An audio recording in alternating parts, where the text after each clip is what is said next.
पुनर्जन्म। एक अंधेरी गुफा में एक तांत्रिक आत्मा को वश में करने की कोशिश में लगा था। सामने अग्निकुंड में आहुति दिए जा रहा था। तांत्रिक जोर जोर से मंत्रों का उच्चारण कर रहा था। बाहर का मौसम बहुत खराब था। आंधी तूफान जैसे सब कुछ तबाह करने के लिए अपना जोर दिखा रहे थे। इधर तांत्रिक अग्निकुंड के चारों ओर जल्दी जल्दी लकड़ी के ढेर लगा देता है, जिससे बाहर की आंधी अग्निकुंड को बुझा न दे। फिर वह अपनी जगह आकर बैठ जाता है। उसे यह सब करते लगभग 3 घंटे बीत जाते हैं। अब उसे केवल आखिरी की 21वीं आहुति डालनी थी। बहुत संभल कर मंत्र बोलता और सही समय पर आहुति देता। तभी उसे गुफा के दरवाजे पर सफ़ेद साड़ी पहने लंबे बालों के साथ एक औरत दिखाई देती है। उसका चेहरा इतना भयानक था कि एक बार तांत्रिक भी डर गया। हर आहुति के साथ वह तड़प उठती थी। धीरे धीरे जैसे वह तांत्रिक के वश में जा रही थी, वह उसके सामने आकर बैठ जाती है। चुड़ैल, मुझे जाने दे, क्या चाहता है मुझसे? तांत्रिक बिना कुछ बोले आहुति देता रहता है। उसे अपनी आखिरी आहुति का इंतजार था। वह ध्यान भटकाना नहीं चाहता था। इधर चुड़ैल अपने उग्र रूप में आने लगती है। जैसे आहुति की मार उसे पड़ रही थी। 21वीं आहुति के साथ ही तांत्रिक उठकर खड़ा हो जाता है। चुड़ैल का गुस्सा भी कम हो जाता है। तांत्रिक, अब तू मेरे वश में है। जा, आज के बाद तुझे जब भी याद करूं आ जाना मेरी शक्ति बनकर। चुड़ैल बिना कुछ बोले गुफा से बाहर निकल जाती है। तांत्रिक, आज के लिए इतना काफ़ी है। अब यह मेरे वश में है। अब मुझे अपना अगला कदम उठाना चाहिए। इधर इस सब से बेखबर यहाँ से सैकड़ों किलोमीटर दूर गुजरात में सेठ भंवरलाल जी के घर कई वर्षों के बाद पोता हुआ। यह खबर सुनते ही घर में खुशी के ढोल बजने लगे। पूरे मोहल्ले में मिठाई बांटी गई। सेठ भंवरलाल जी अपने पोते के आने की खुशी में पूरे नगर में दावत दी गई। कई साल बाद उनके आंगन में खुशियों ने दस्तक दी थी। लेकिन इस बात से भंवरलाल के छोटे भाई सोहनलाल को गहरा धक्का लगा। भंवरलाल का इकलौता बेटा गजेंद्र एक रोड एक्सीडेंट में मारा गया। उसकी पत्नी मीरा उस समय गर्भवती थी।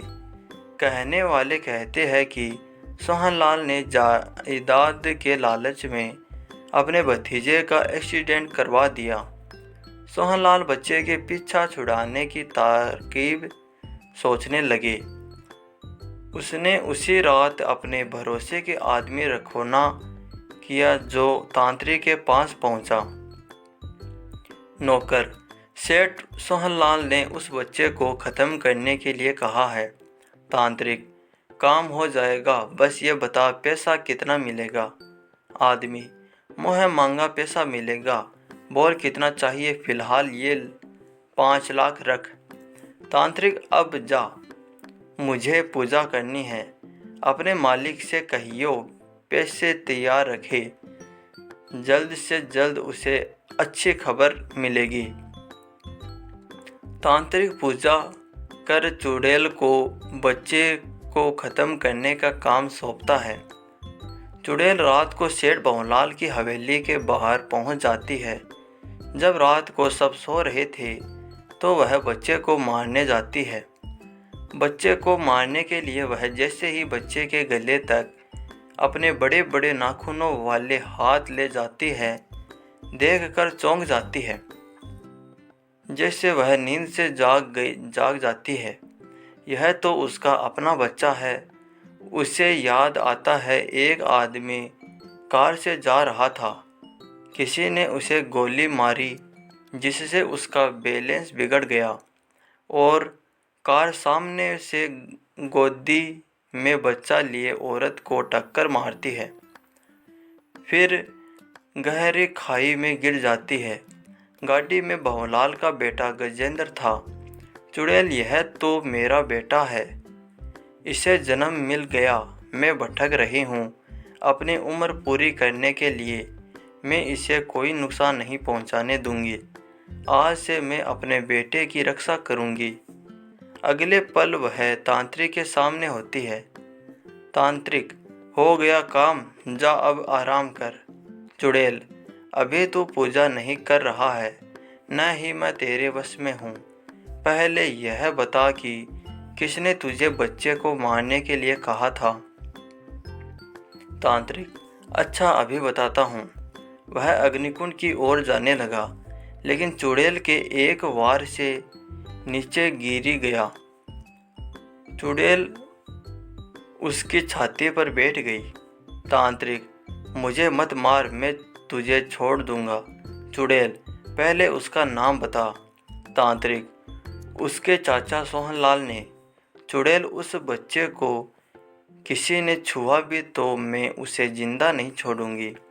यह कहकर चुड़ैल तांत्रिक के गले में अपने नाखून घुसाकर उसे मार देती है। सुबह सभी को सोहनलाल की लाश पर घर की छत पर मिलती है। उसके मुंह से खून बह रहा था, जैसे किसी ने छाती पर चोट की हो। चुड़ैल अपने बच्चे के आसपास रहने लगी, जिससे उसे कोई नुकसान न पहुंचा सके। एक दिन भंवरलाल जी ने पंडित जी को घर बुलाया। भंवरलाल जी, पंडित जी कोई अच्छा सा मुहूर्त निकालिए बच्चे के नामकरण का। पंडित जी, रुको यजमान, इस घर पर तो चुड़ैल का साया है। पंडित जी ध्यान लगाकर सारी बात समझ जाते हैं। वो सारी बात भंवरलाल जी को बताते हैं। भंवरलाल जी, पंडित जी इस सब से पीछा छुड़ाइए। पंडित जी, कल अमावस्या की रात है, मेरे घर आना, वहीं पूजा करेंगे, लेकिन अकेले आना। अगले दिन पंडित जी पूजा कर चुड़ैल को वहां आने के लिए विवश कर देते हैं। चुड़ैल, मुझे छोड़ दे पंडित, उस तांत्रिक को तो मैंने मार दिया। पंडित, मैं भगवान का भक्त हूँ, उनकी मर्जी के आगे सारी शक्तियाँ नाकाम हो जाती है। तू यहाँ से चली जा। चुड़ैल, नहीं, मैं अपने बच्चे को बचाने आई हूँ। पंडित, जिससे उसे खतरा था वो मर गया, तू जा, मैं तेरी मुक्ति के लिए यज्ञ करता हूँ। पंडित जी के यज्ञ से चुड़ैल को मुक्ति मिल जाती है। उसका बच्चा ठीक से पलने लगता है। भंवरलाल जी के घर में खुशियाँ वापस आ जाती है। नोट, यह एक काल्पनिक कहानी है। पुनर्जन्म एक प्रेत आत्मा। रागिनी और सालो दोनों बचपन की दोस्त थी। दोनों एक दूसरे को बहुत मानती थी। उनके घर भी पास पास थे। एक दिन रागिनी सालू के पास आती है और कहती है, सालू, हम लोग शहर जा रहे हैं। मेरे पापा को शहर में काम मिल गया। यह कहकर वह रोने लगती है। उसकी बात सुनकर सालू भी रोने लगती है। बहन, क्या अब हम कभी नहीं मिल पाएंगे?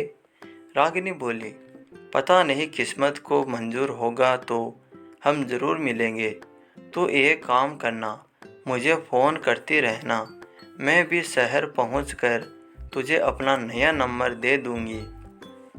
2 दिन बाद रागिनी का परिवार शहर के लिए रवाना हो गया। विदा होते समय रागिनी और सालू दोनों एक दूसरे से लिपट कर रोई, लेकिन आखिरी उन्हें बिछुड़ना ही था। अगले दिन सालू रागिनी के फ़ोन का इंतज़ार करती रही, जिससे उसे रागिनी का नया नंबर मिल सके। हार कर उसने पुराने नंबर पर फ़ोन मिलाया, लेकिन वह स्विच ऑफ था। इसी तरह कई दिन बीत गए। एक दिन सपने में सालू को रागिनी रोती हुई नजर आई। तभी सालू की आंख खुली गई। वह बहुत डर गई। रागिनी को कोई फ़ोन भी नहीं आया था। एक सप्ताह तक सालू रागिनी को याद करके रोती रही। एक दिन वह रात को सो रही थी, तभी उसके कानों में आवाज़ आई, सालू सालू। सालू हड़बड़ा कर उठ कर बैठ गई। तभी उसने देखा खिड़की के पास एक काला साया खड़ा है। उसे लगा रागिनी शायद शहर से वापस आ गई और उसे डरा रही है। वह भाग कर खिड़की के पास गई। वहाँ कोई नहीं था। रागिनी ने बाहर झाँका और देखा तो वह साया जंगल की ओर जा रहा था। सालू उसके पीछे पीछे चल दी। आगे कुएं के पास जाने पर वह साया रुक गया। पीछे पीछे सालू आ रही थी। वह भी ठिठक कर खड़ी हो गई। सालू ने पूछा, तुम कौन हो?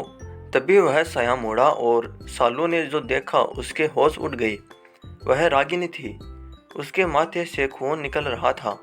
उसकी आंखें लाल सुर्ख थी। सालू ने पूछा, क्या हुआ रागिनी? तुम्हें तो बहुत चोट लगी है। यह सुनकर वह साया रोने लगा।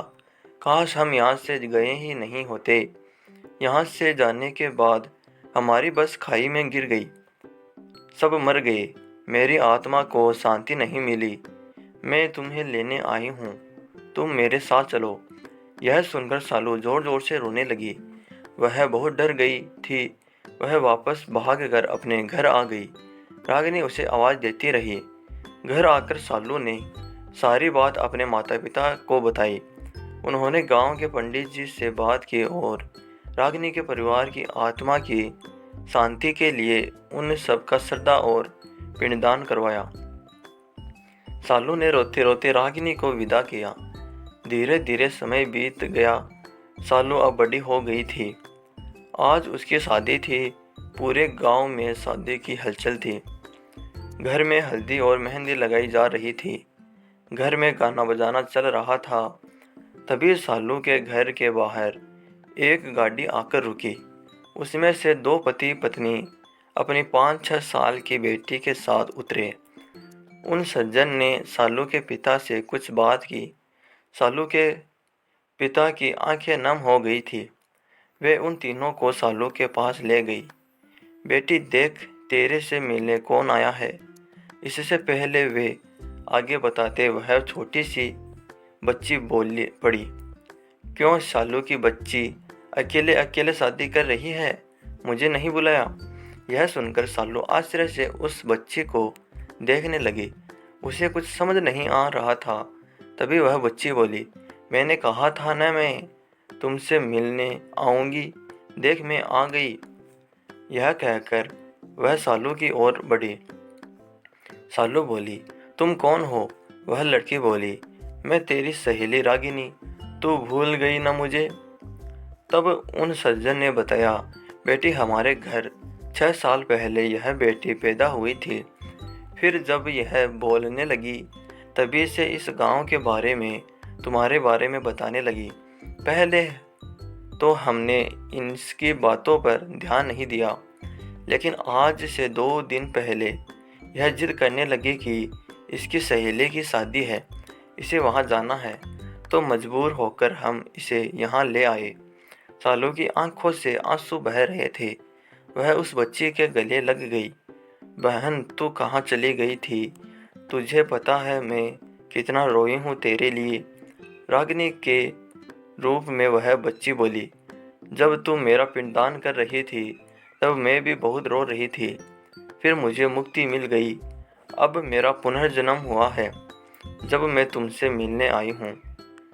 जब गांव वालों को इस बारे में पता लगा तो पूरे गांव में लोग उस बच्चे को देखने आने लगे। वह गांव के बड़े लोगों में सबको जानती थी।